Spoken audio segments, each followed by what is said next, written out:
কিন্তু রাখা হয়েছে এবং বিমানটি কিন্তু থার্ড টার্মিনালে কিন্তু আসলে এই মুহূর্তে কিন্তু বিমানটি থার্ড টার্মিনালে সেই জায়গা থেকে কিন্তু আসলে তাদের সেই যে তল্লাশিটিকে সেই তল্লাশি কিন্তু আসলে তারা কিন্তু করছেন। প্রিয় দর্শক, আপনারা দেখছেন এই মুহূর্তে যাই দিনের মাধ্যমে কে কোথা থেকে দেখছেন তার সাথে সেই জায়গা থেকে কিন্তু আসলে ইতালির রোম থেকে কিন্তু ঢাকাগামী সেই যে বিমান বাংলাদেশ এয়ারলাইন্সের এই ফ্লাইটটি কিন্তু আসলে বোমা হামলার হুমকি দেওয়া হয় এবং সেই একটি অপরিচিত নাম্বার থেকে কিন্তু সেই ঢাকা হযরত শাহজালাল আন্তর্জাতিক বিমানবন্দরে কিন্তু আসলে ফোন করে এই হুমকি কিন্তু তারা দেন এবং সেই তারপরেই কিন্তু আসলে পুরো এয়ারপোর্টে কিন্তু আসলে নিরাপত্তা চাদরে রেখেছেন আইনশৃঙ্খলা বাহিনী থেকে শুরু করে। এবং এই মুহূর্তে কিন্তু আসলে যেই বোমা ডিসপোজাল যে ইউনিটটি রয়েছে সেই ইউনিটের যে প্ল্যানটি কিন্তু আসলে তারা কিন্তু ভিতরে প্রবেশ করে এবং ভিতরে প্রবেশ করার পরে কিন্তু তারা কিন্তু এই মুহূর্তে তল্লাশি চালাচ্ছেন এবং যেই যাত্রীগামীগুলো রয়েছে সেই যাত্রীদের কিন্তু আলাদাভাবে তাদেরকে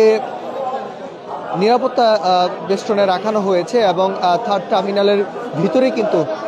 যেই নতুন যেই থার্ড টার্মিনালটি রয়েছে অর্থাৎ শাহজালাল আন্তর্জাতিক বিমানবন্দরে সেখানে কিন্তু আসলে এই বিমানটি রাখা হয়, সেখানে তল্লাশি কিন্তু আসলে তল্লাশি চালানো হয় এবং বোমা ডিসপোজাল যে ইউনিটি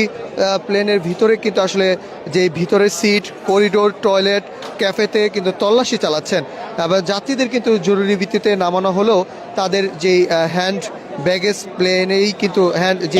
তাদের যে আসবাবপত্রগুলো রয়েছে সেই আসবাবপত্রগুলো কিন্তু আসলে প্লেনের ভিতরেই রয়েছে এবং প্লেনের ভিতরেই কিন্তু আসলে এই মুহূর্তে কিন্তু তল্লাশি চালানো হচ্ছে। প্রিয় দর্শক, আপনারা দেখছেন এই মুহূর্তে যাই দিনের মাধ্যমে কে কোথা থেকে দেখছেন কমেন্ট করুন, শেয়ার দিন। সর্বশেষ খবর সঙ্গেই থাকুন। দর্শক, আপনাদেরকে আরেকটি বিষয় আপনাদের জানিয়ে রাখি যে ইতালির রোম থেকে আসা যে ঢাকাগামী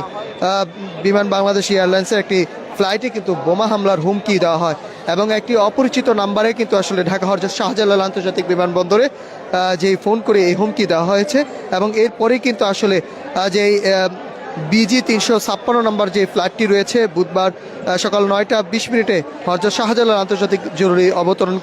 করার কথা এবং এরপরেই কিন্তু সকাল 10:30টার দিকে কিন্তু বোমা ডিসপোজাল যে ইউনিট প্লেনটির ভিতরে কিন্তু প্রবেশ করে এবং এই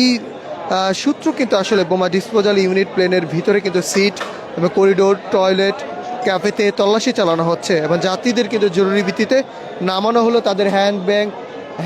এবং